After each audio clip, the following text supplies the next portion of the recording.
Vous aimez jouer aux Sims ou à Minecraft? Vous déplacer sur une carte et construire comme bon vous semble? Dans la vraie vie, ce n'est pas possible. Vous allez comprendre pourquoi.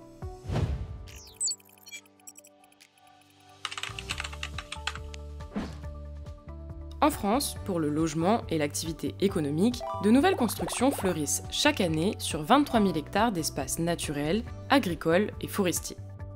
Cela porte un nom, l'artificialisation.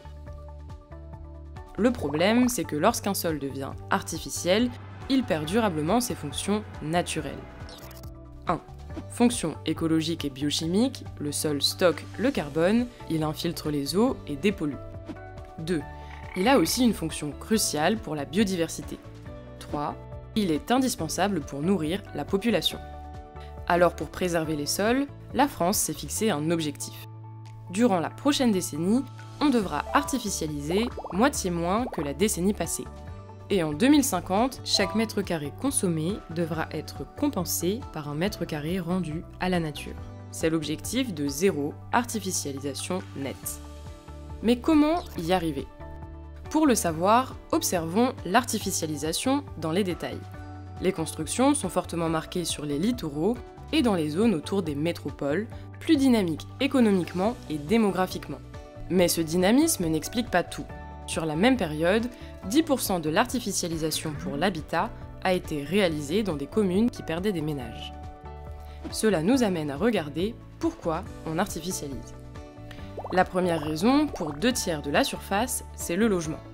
Plus de ménages, de maisons individuelles en périphérie, mais aussi de résidences secondaires et de logements vacants.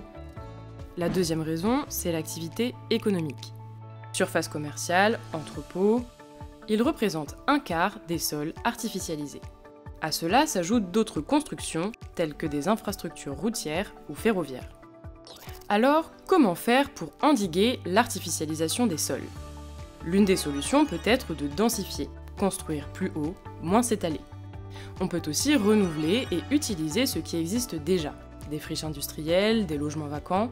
De cette manière, une meilleure utilisation des espaces, combinée au ralentissement démographique, pourrait permettre de réduire l'artificialisation de 35% en 10 ans. Mais cela n'empêchera pas les élus de devoir faire des choix. Quel choix d'aménagement effectuer entre habitat, activités économiques, espaces naturels et surfaces agricoles ? D'un territoire à l'autre, la réponse ne sera pas la même. Et aujourd'hui, c'est aux régions de donner les orientations.